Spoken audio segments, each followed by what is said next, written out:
Okay, everyone, have a great meeting. Thank you, Meg. No, I don't want to. Okay. Okay. Good afternoon, everybody.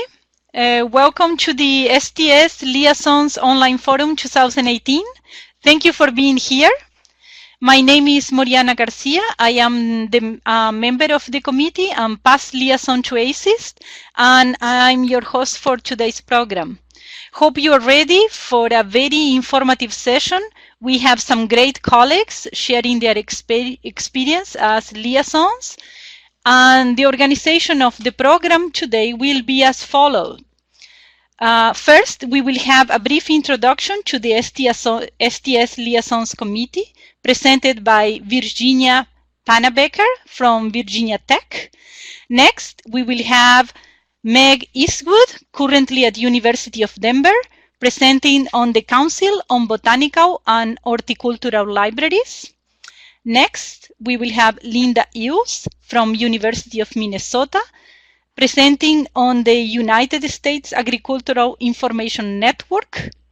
After that, we will have Julia Gelfand from University of California, Irvine, presenting about her experience with IFLA, the International Federation of Library Associations and Institutions.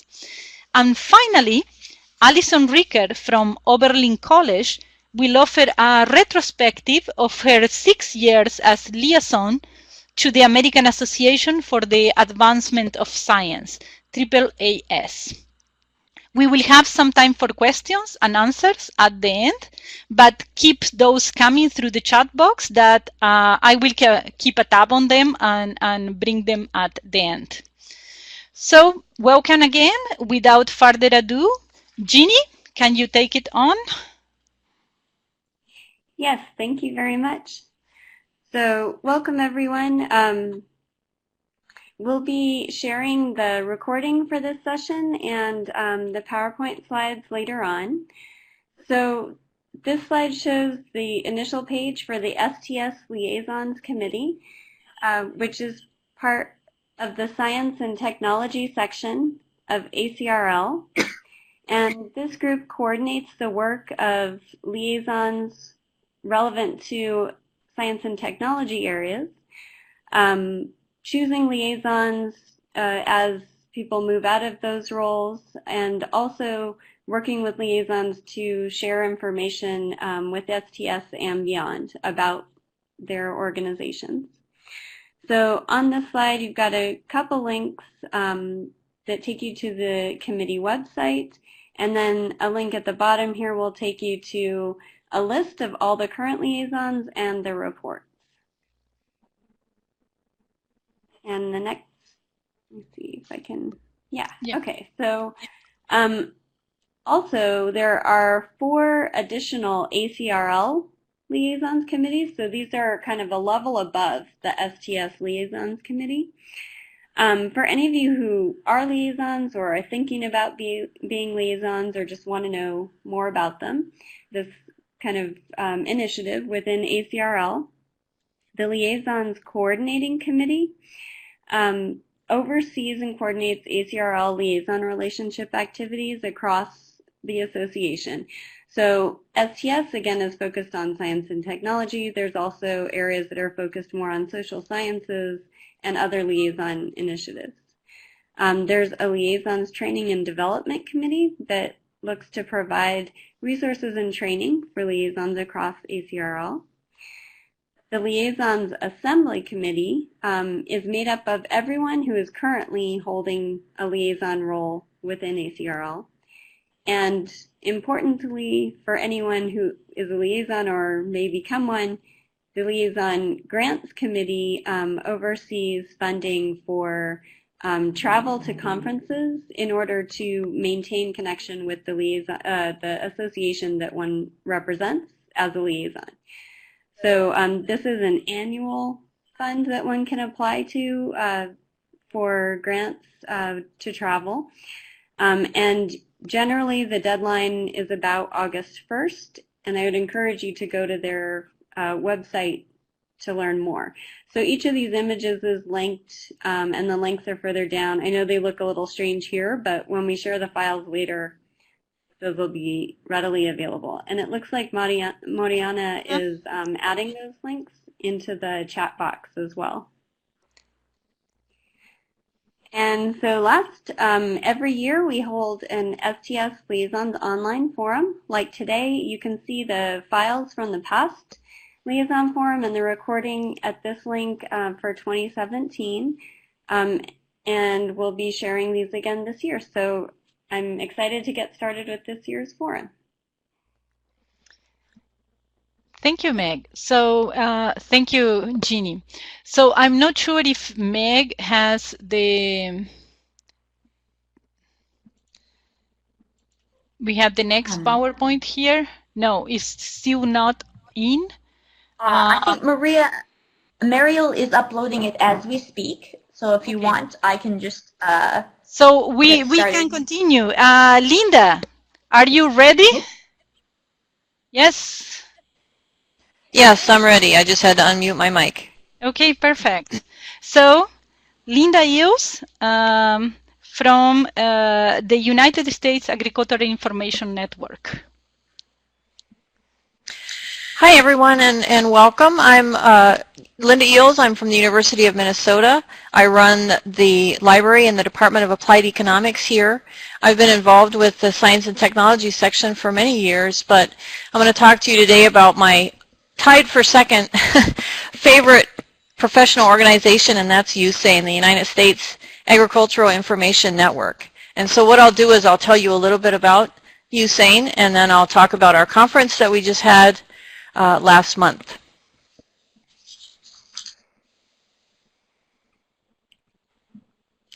So USANE is a network of agricultural information professionals. We're mostly academic, but there are also some government and private corporate members. Founded in 1988. We have 10 committees and 8 interest groups. So for 164 members, we keep ourselves pretty busy.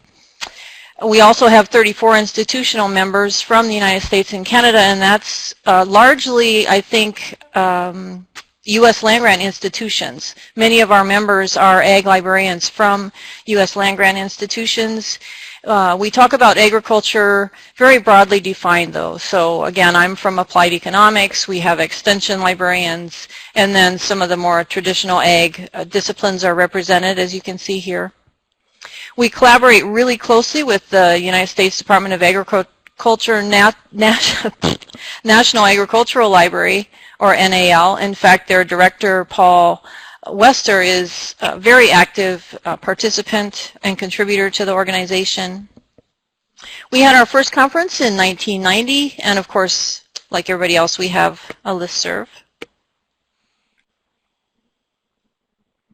I'm not going to read this, fortunately for you. I just wanted to point out that the mission of USANE is concerned primarily with preservation and advocacy, and we collaborate really closely again with other organizations like the National Ag Library and the Center for Research Libraries, and those collaborations are really important. We're a tiny organization, and yet those collaborations really enable us to get a lot done.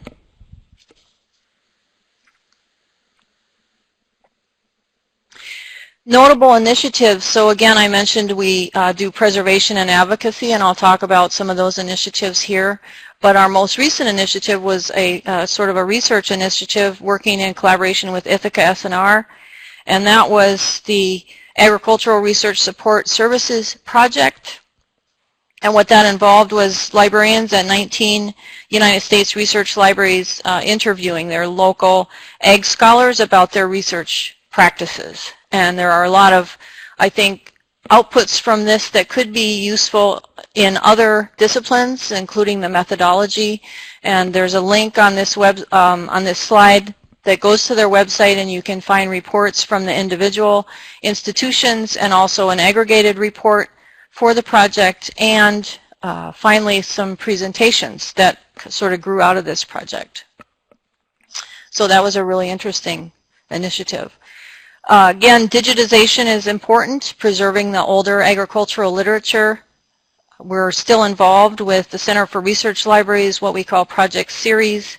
That initiative has funded 37 digitization projects so far. Again, older agricultural literature and trying to preserve that literature. And this was preceded by National Endowment for the Humanities funded projects that ran from 1996 to 2008.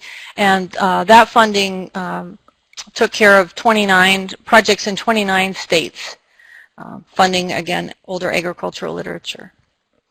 So I mentioned advocacy. That's important to us as well, and you can see some of our initiatives listed on this slide. I want to point out that we don't limit ourselves to strictly agricultural issues, but we're very much interested in scientific information and data at large. Our conference, we only have a conference every 2 years, and we just had our 16th biennial conference last month in Pullman, Washington. We tend to, we're always hosted by a U.S. land-grant institution, in this case Washington State University hosted us. And Pullman is, you know, we always get to see some pretty interesting places in these conferences, places where you don't ordinarily go, and they're always really interesting and fun. And I have a family, for example, in Seattle, Washington. I've been there many, many times. I had never been to the eastern side of Washington, to the Palouse region, as they call it, where Pullman is. And it's hilly, and it's dry, and it's really pretty, and so that's a lot of fun. I have a link here to the conference website, and you can see the full conference schedule and everything, but I do want to hit some highlights here. So we have a pre-conference workshop. This one this year was on locating Animal Welfare Act compliance documentation. Again, that's given by somebody from the National Ag Library, Kristen Adams. Our keynote was fun. We actually got to eat food. Little Frito things, etc. And that was given by a professor from the Washington State University School of Food Science. We had 4 paper sessions that had where 12 papers were presented, so 3 papers per session. And I'm going to read some of those for you just because I really want to demonstrate the breadth of the work that USANE librarians are doing. So first, becoming a scientist. What is the librarian's role? Another one, what agricultural researchers say about open access and data sharing. Facing global challenges in agriculture, teaching students context and critical thinking in a seminar course. And finally, data-driven identification of core journals to support cutting-edge climate change research. So again, those are just a few of the examples of the kinds of things our librarians do. And then we also had 6 sessions that were sponsored by our committees and interest groups, and I have a few of those titles listed here. A lightning round with 8 talks, and a poster session with 20 posters. And finally, we always have fun at our banquet and awards ceremony. You can see on the lower left is the venue for our ceremony this year, and on the lower right is we have a traditional cornhole or beanbag toss tournament at all of our conferences, and it's extremely competitive. There are many teams. People are quite fierce. And you can see on the bottom right the trophy from 2016 that one of the librarians made on their 3D printer. So we have fun too.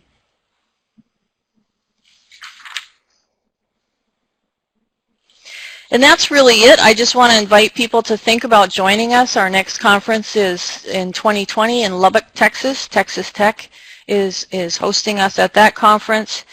We have 10 committees and 8 interest groups. So there are a lot of different opportunities to participate. Membership fee is quite low. And again, we just have a lot of fun. This is a great group of people. This is a picture of us in Pullman. At our banquet.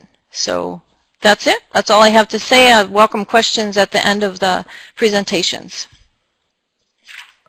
Thank you, Linda. This very, very informative session about USANE. I wasn't very familiar with it. Thank you very much. So let's see if Megan's documents are up.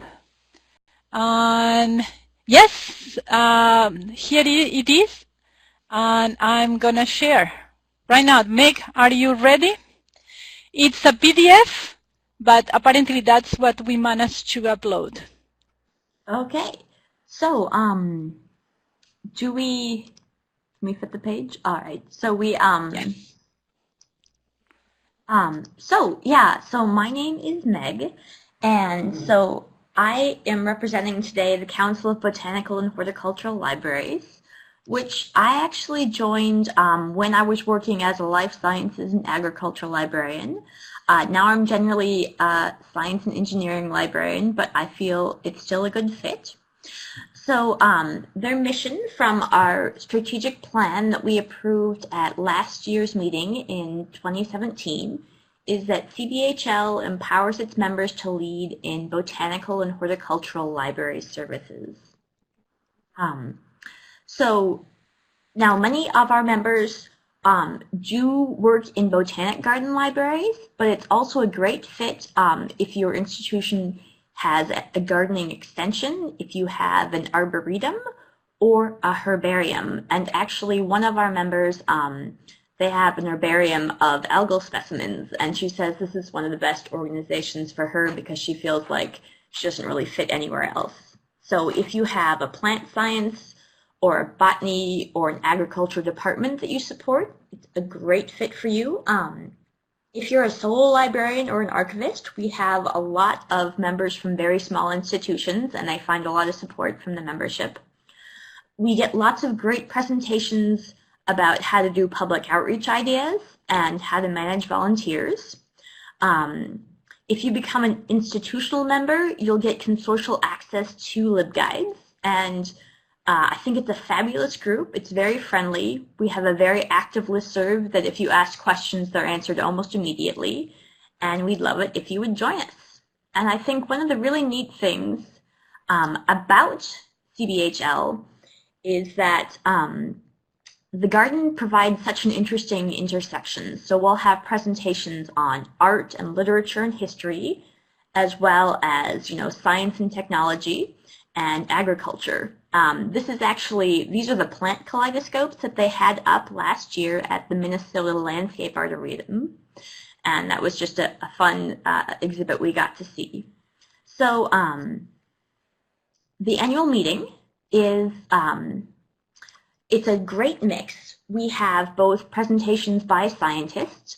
So last year we got to hear from the chief apple breeder at the Minnesota Landscape Arboretum. He actually bred the Honeycrisp apple, if you guys have ever eaten that. And so I got to learn all about apple breeding, and I went home and told everyone I knew all about apple breeding and more than I ever wanted to know. But so you get to hear directly from scientists working at and gardeners working at the institutions. You also get to do a lot of tours, not just of the libraries. So we'll see, the library and the special collections at the Botanic Garden, but they'll also reach out to other cultural heritage institutions in the area so that we can tour their libraries. So when we were in Minnesota last year, on the left, that's the special collections at the Minnesota Landscape Arboretum, but we also toured their medical library special collections. We toured their the Children's Literature Archive, and we also toured the University of Minnesota Library's really interesting, huge storage facility. We have now, so the conference is always set at a botanic garden. I apologize for the fonts. They just got very strange in the transition to when they got uploaded into Adobe Connect. But so the first year I went, we were at the Cleveland Botanic Gardens, and this past year, the Minnesota Landscape Arboretum. We're actually meeting for 2018. We're meeting next week in New York City. We're going to be jointly hosted by the Brooklyn Botanic Garden and the New York Botanic Garden. It's actually our 50th anniversary next week. And so to celebrate our 50th anniversary and the 25th anniversary of the European Horticulture and Botanical Libraries Association, we're having a joint meeting. So it's CBHL, EBHL, and actually the Linnaeus Link partners are joining us. And so obviously next week is kind of short notice for you to join us, but the year after that we'll be at the Desert Botanic Gardens in Phoenix, Arizona, which would be a great time to join us. We have really low membership fees. It's just $55 for an individual. The conference is always very affordable. If you have a small travel budget, like in New York City, they have an option to stay at a hotel, but for those of us with more limited budgets, I'm staying in the dorms at the university, and so they usually have a budget option for those of us traveling on a budget. Here are some examples of recent member presentations. A lot of our members work with the Biodiversity Heritage Library, so we have people who come and talk to us about the best way to integrate your collections there. The New York Botanic Garden, they did a Wikipedia edit-a-thon to support the Women in Science movement, and they were creating pages about female botanists who've worked in their garden. Other people talking about creating an index of articles about bee-friendly plants to help the sort of Save the Bees movement. And I've included a link in the presentation to our newsletter, so you can read all about the different presentations. Also on the CBL BHL website, you can see the presentations we have planned for next week. It looks like a really engaging set. One thing we do every year is we put out an annual literature award. We have one overall literature award that goes to the best of the best. So as a CBHL member, you can nominate a title for consideration. Publishers are allowed to submit titles. Their nominations have to be approved by the committee. And they only do one annual literature award, but they can choose at their discretion to give out awards of excellence in the following areas. So we can get some really interesting botanical art or field guide books. And then one of my favorite parts of the conference is the last night we have a banquet. And all of the extra copies of the books that got reviewed get given away as part of a book raffle. So everyone gets to take home at least one book. They pull your name out of a hat, and they just keep pulling people's names until all the books have been given away. So you get at least 2 or 3 really nice books to take home and add to your collection, which is lovely. So if you have any questions, please feel free to contact me. And we have a lot of material for you to explore at cbhl.net. And I'd be happy to answer questions afterwards. Thank you very much, Meg. Oh, I work with an herbarium, digitizing an herbarium. I wish I had known about this organization before. It seems it would have been a great later, definitely. Yes. So thank you very much. So next on the agenda is Julia. Hi. Let's share Julia's documents. Okay. I'm going to talk about the IFLAS, particularly the Science and Technology section, library section, and a little bit about how you can get involved in this. So I'm sorry, the compression on the slides confused a lot of the font, so you'll have to see it on its own. So here's a little bit, not everything got on. So, but IFLA is the probably the largest international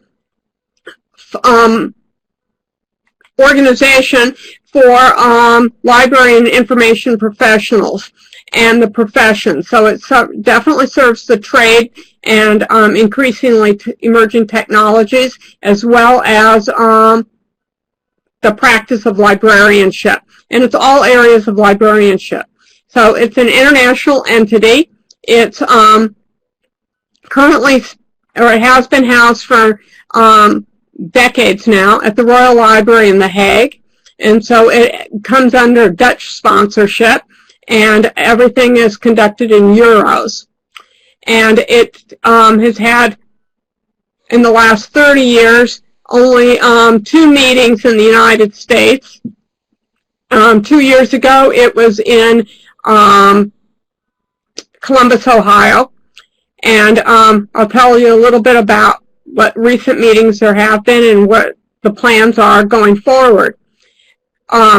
It's been around a long time, and it's grown and it's changed as the professions have changed. And so 70th anniversary was celebrated last year.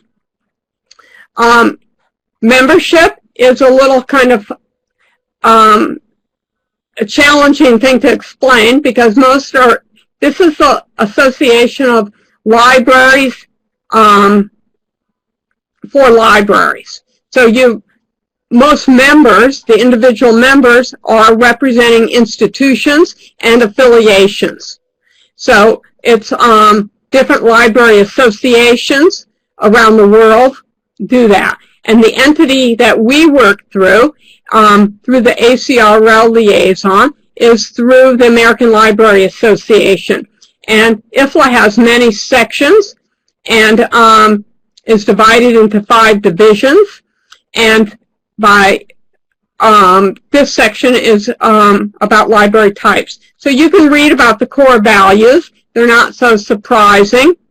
And we'll talk a little bit more about the institutional versus the or the affiliate memberships or individual in a second.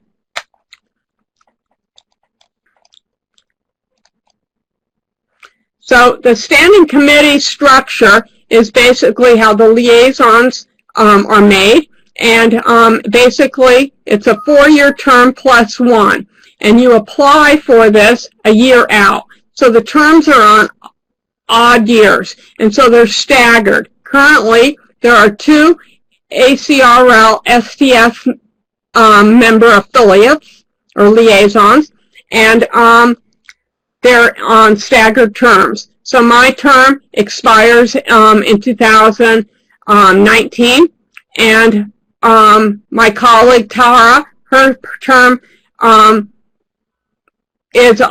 goes through 2021. So it's they're staggered, and there was a call for in the spring of this year for interested persons who wanted to serve for the next term, which will end. So I'm eligible for 2 terms for a total of 8 or 9 years. Some people do that. Others find that 4 or 5 years for an international commitment is sufficient. So the process is that you apply to the liaison committee in STS, and then they recommend a slate of candidates, and it goes to the ACRL board, and they choose one based on the application process and the nomination from the preferential nominations from the liaison committees. And one thing to note is that you are responsible, unless you're one of the fortuitous ones that are successful in funding that was mentioned in the first slide by the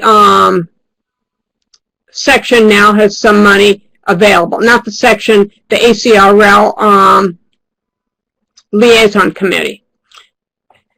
So the big expenses are registration for this meeting. It goes 5 days. Usually, if you're an officer on a standing committee, you come the day earlier than the committee, then the conference starts, and it goes for 4 days. So it's, believe it or not, it's a 5-day meeting. It can get expensive because you have international travel and accommodation plus a registration that we pay in euros almost exclusively. What kind of data there is generated through reports that are transmitted back to through ACRL and then to ALA. And then the International Relations Roundtable also plays an active role. And Michael Dowling, the Director of International Programs at ALA, is a very strong advocate and proponent for IFLA, and kind of coordinates the liaison efforts on behalf of ALA. But this is a great opportunity for collaboration and networking. And I would encourage anybody who has an interest in international librarianship to follow and track what's happening in IFLA and potentially to get involved. So the Standing Committee representation for SDL comes from a number of library associations. As I said, Tara and I represent STS and its affiliates, but there are colleagues on our standing committee from SLA, MLA, and then the equivalents around the world, including those from national libraries or the libraries of science and medicine. So there is a medical section as well, but there is overlap in science for the non-clinical coverage. The Academy of Sciences, the national academies, and the National Library Associations, and library and information science educators. We definitely see people like that.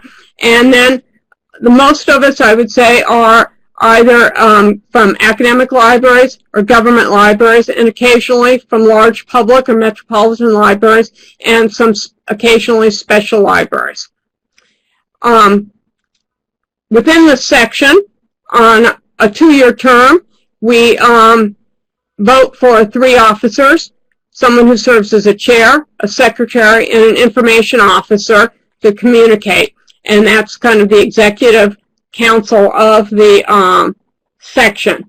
And for bigger sections, it moves out. It, has a lot more responsibility and work. So the main focus of the standing committee is to do the planning for the annual conference, which is every August. And the expectation is that you will go as much as possible, and realizing that occasionally something might come up and you can't go. But it usually coincides. This year it's late in August, so for some people in academic libraries it's a challenge, because if you're on the semester system, it backs right up into when you usually have to come back for orientation. So that was problematic. But it reaffirms the values, and IFLA recently, in the last year, has gone through a visioning process to better define information literacies and all, the 26 technical forms of literacy, and advocacy for issues like free speech, issues and coverage in literature, etc. So there's a lot of that, promoting open access, etc. So it's a place for information sharing, and there are programs that are taken on the road as road shows around the world. So occasionally there might be one in your region, or there might just be one in North America, and people do participate that way. And a lot of it is now through webinars and other online programs. So we also, each section, or they co-sponsor section with another section, open sessions at the program. So there's a lot of continuing education, learning, and exploring. And it's someplace over 4 or 5 days where you can really shut down from what you do and get involved in something that you don't know very much about. It might be children's librarianship. It could be public libraries. It could be, different kinds of things. So within the Science and Technology Library section, you can see science communication, education and training, data management, and open access have been common themes in recent years, and you want global representation to present on that and share. And actively engage in strategic planning, and there's also opportunities to host and to attend satellite meetings. They could either be pre-conference or post-conference. The idea now is to encourage people to continue to come on and attend the IFLA meeting, but if you can't, that's a good way if it's on a theme that you want. And this section has hosted some of those. So some of the special activities is there's also some special interest groups, and the Science and Technology Library section has currently hosts 2. One is the for agricultural librarians, and one for data librarianship, which is a little bit newer. And this isn't a formal section, but they do programs and they have meetings and a newsletter and active ways to engage their members. Coordinate with other sections, and always trying to redefine relevance. It's a moving target, as it should be as things change. At the annual meeting, there's cultural evening, which is usually hosted with government support from the or external support, extramural, because if you're hosting, 5 or 7 or 8,000 people at a conference, you need a big venue, you need themes, you need to engage people, you need to feed people. So it's a major enterprise. And oftentimes, governments contribute to this, the social and cultural ministries.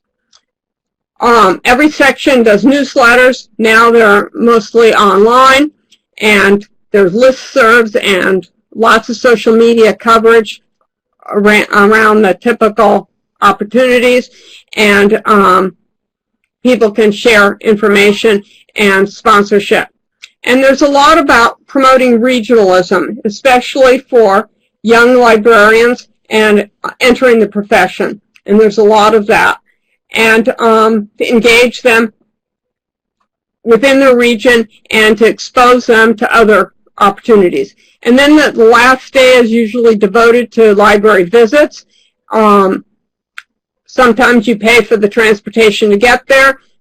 When it was in France, they had, train trips and road trips that you went and got involved in got to see another city, or you could do just short visits in the city that hosts the IFLA conference. There's usually lots of things to choose from, but it does give you an opportunity to see libraries and learn about their service priorities, their collections, meet their staffs, etc. So it's quite a nice opportunity.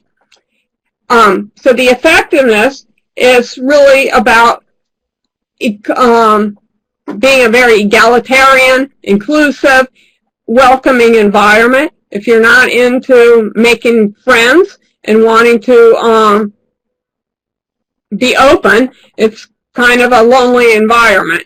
But on the other hand, if you choose to pursue that, you have a wonderful time. And you can kind of see that the intensity is to be sensitive to the haves and have-nots, and to understand how we have a global responsibility through those networks that I talked about, that funnel, the engagement, and the membership of these sections. And then you have program development that kind of includes the typical conference opportunities, calls for open papers. The sections come up with a theme and what they'd like to do, and then do an open theme on a number of listservs. So people who aren't engaged in IFLA necessarily, it opens it up to the world to come. So the section that I just worked on this year on data librarianship, we got 28 proposals, and we're able to fill a program of 5 speakers. So, and we tried to have that geographic representation. And you can kind of see what happens at that meeting. Different projects are also engaged, and people work on different things. And there's sometimes money available, and sometimes it's competitive, and sometimes it's not, and sometimes it's different places host things. Typical workload is kind of what you put into it, you get out of it, and it kind of depends on your personal commitments and whether you plan to, how engaged you are, and your ability to follow up and to travel and to something that it's going to be useful for you. And the bottom line is that this is about personal satisfaction. Does anybody have to do this for their job? No. But does it enhance your opportunities and understanding? For sure. So you might want to visit the Library of the World created by IFLA. It's nice. Here's a list, and it gives you the performance metrics by library types, the advocacy tools that are engaged, and it kind of gives you this information. As you can see, it got kind of skewed with the fonts, but you can see the coverage, and that's a relatively recent activity that IFLA centrally has taken on. So just to wrap up, what's happening? This August, the meeting will be in Malaysia. That's a very interesting, very diverse. There's some concerns about the political structure in Malaysia today. From the time that they accepted this, there have been some change. I hope it's a very safe environment for everybody. I'm planning to attend. And the Science and Technology Libraries will host 2 programs, one on libraries as drivers for open access, and that's being shared with another section.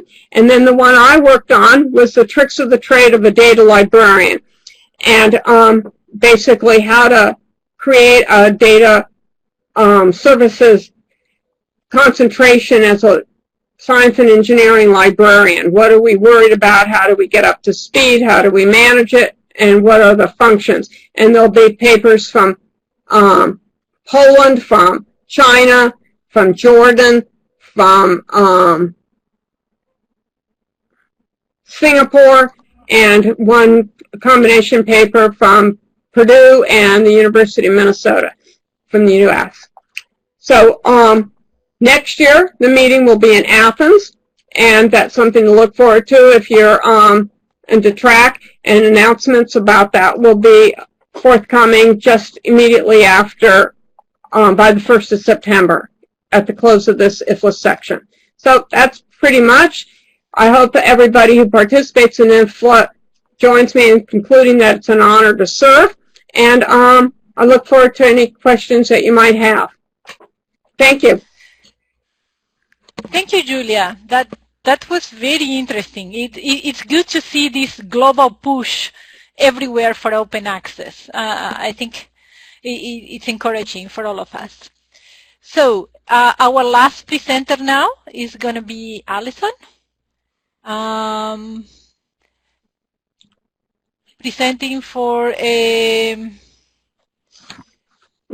here it is. Okay. Here is your presentation, Alison. Thanks, Mariana. I'm going to go back just one.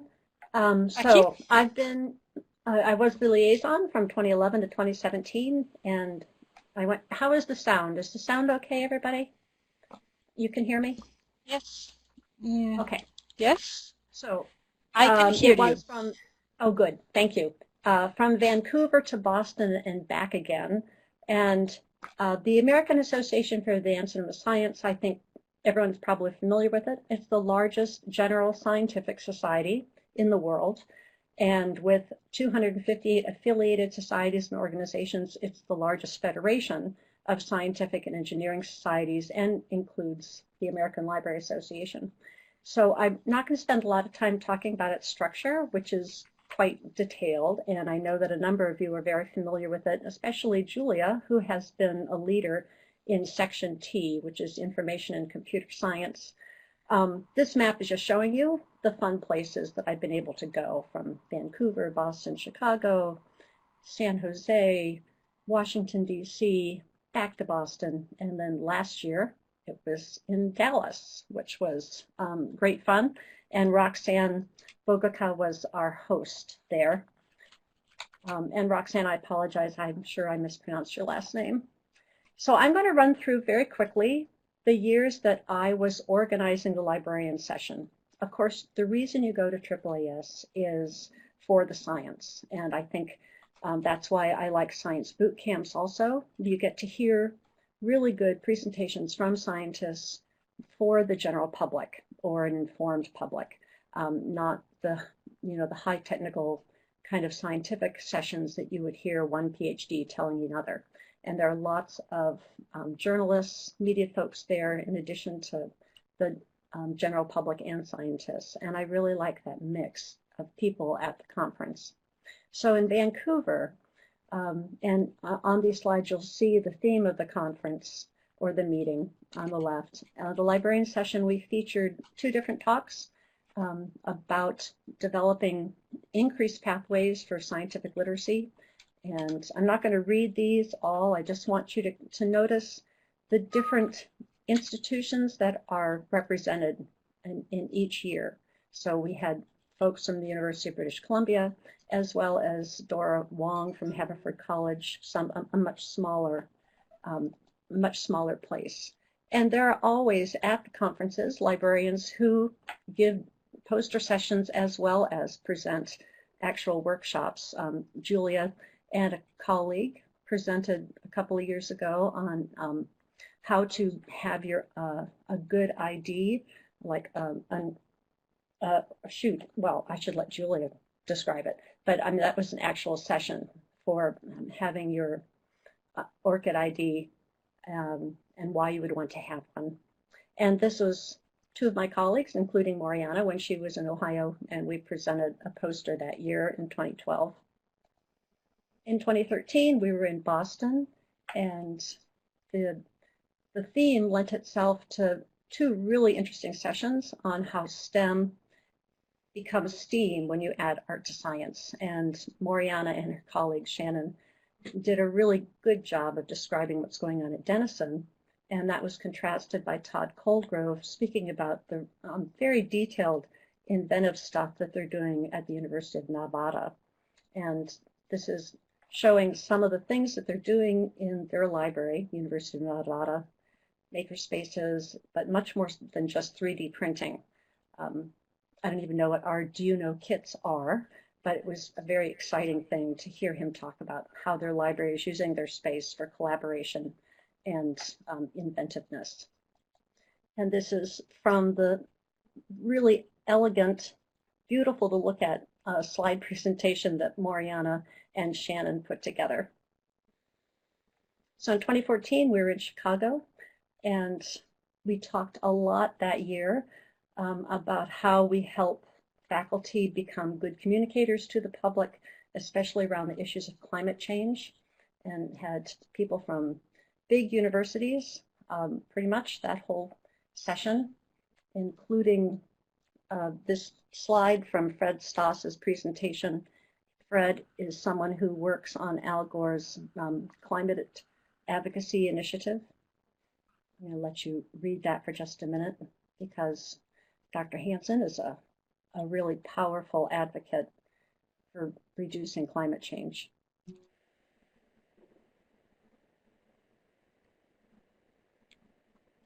And in 2015, we were in San Jose, which was a delightful meeting location. And we went kind of crazy, and we had 10 lightning talks, which was a little odd. They were truly lightning talks. We went slam bam through those. We decided at the end that we won't try to do that many ever again. York University, Brandeis University, St. Mary's College, the Mote Marine Laboratory and Aquarium, Temple University. There was a lot of different sizes of organizations represented, and librarians doing really interesting things. This is from Allison Gamble's presentation about her work at the Mote Marine Laboratory and Aquarium. Oh, and I see that Roxanne has corrected me. Thank you so much, Roxanne, that we met this past February in Austin, not Dallas, University of Texas, Austin. And here are some more of those lightning talks from 2015. And Stanford University, University of Illinois, University of Houston, Texas Tech University, and the San Diego Natural History Museum were all represented. So as I said, the library sessions are certainly not the main reason that you would go to AAAS, but it's been, I think, a very good opportunity for librarians to talk to each other in the context of this really large scientific extravaganza of all the other things that you could do. And in 2016, we were in Washington, D.C., and we tried a slightly different format where we had 2 talks only, and then we split ourselves into 5 different roundtables and had a discussion that kind of fed off of the talk by Sarah at Wake Forest University on science information literacy, and Mary Francis at the Pacific Northwest National Laboratory on data visualization. And that was very useful for kind of building more community among the librarians who are at the conference. This is just one slide from Sarah's presentation about flipping her class for scientific information literacy. It's a great quote from John Dewey. And this is a slide from Mary Frances' presentation on data visualization. So that gave us a lot to think about, especially if you had not been doing any work with scientific data visualization before. And then my final conference as the liaison was back in Boston. And this was also the conference right after President Trump was inaugurated.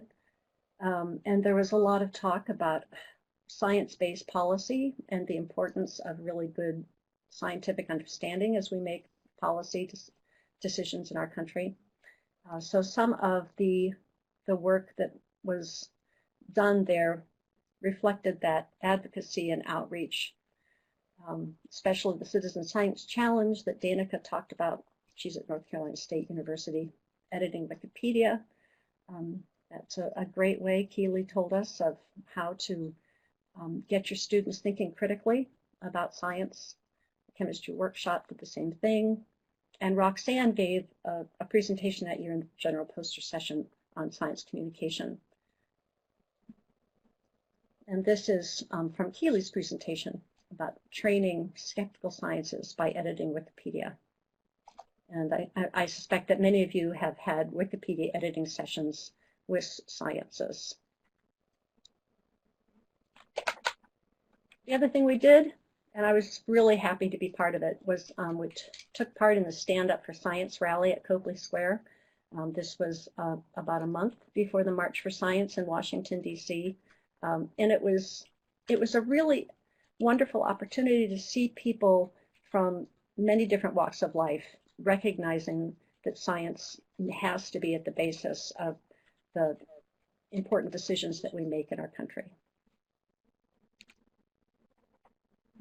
And I was really pleased when the AAAS began their campaign, Be a Force for Science, and when they did write or sign on to be one of the sponsors of the March for Science. And they also were very smart in changing their membership so that people who are not scientists, who are not professionals, but who want to support science can become a AAAS member for as little as $50. And you get your Science magazine subscription for a whole year, either print or digitally. So if you are not a member of AAAS, I certainly encourage you to do that. And that is my last slide. I tried to get through them as quickly as possible. And I look forward to questions. Thanks a lot.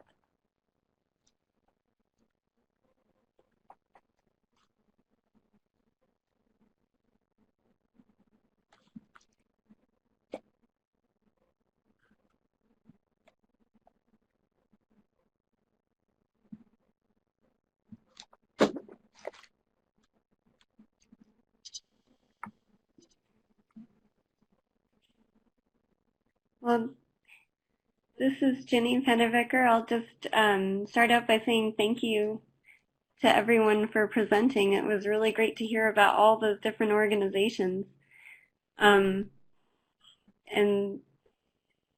offer that not sure if Mariana might have any additional things to add. I wanted also to say thank you to all our STS Liaisons committee members and to those who are coming on to the committee next year, and my co-chair, Michelle Leonard, whose name I realize didn't show up on one of the earlier slides. So at this point, it looks like we still have a few minutes for questions for anyone to ask any of the presenters.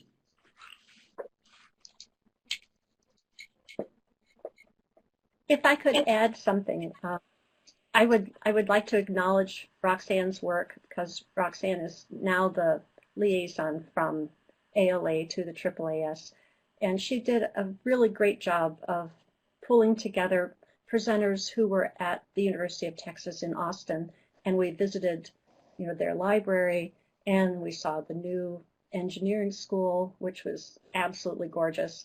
And very impressive. And I think that people really appreciated that slightly different format where the science librarians met together on Thursday of the conference, which is in advance of all the science presentations so that everyone could enjoy as much of the AAAS scientific presentations as possible.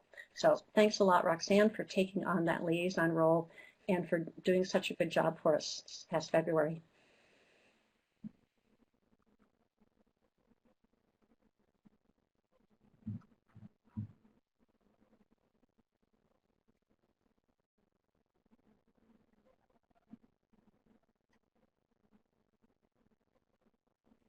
I see a few people typing here in the chat box. Before you all head out, I'll just also say thank you. We'll end with lots of thank yous. Thank you to Moriana for organizing this session. Really, really enjoyed it.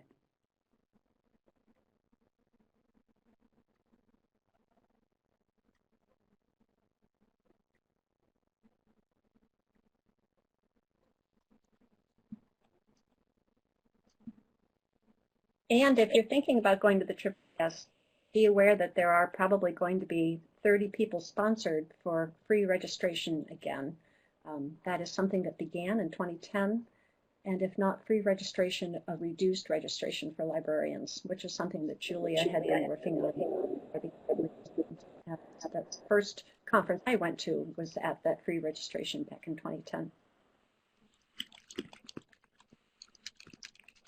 What's really wonderful about some of these meetings is that you can really just forget the grind of your day-to-day activity when you attend these conferences, and you can really just step into the substance of the work rather than the procedural kinds of details that we all have to perform, and talk to people about those issues in that situation. So I think that's what's so wonderful about the AAAS. You just kind of forget, but you get into the science of it. And with IFLA, it's of the place where you're visiting and everything. So it's really wonderful, and you get exposed to people doing lots of different things. And I think that's why a lot of retired people stay affiliated with IFLA, because it's a connection, and it's so substantive.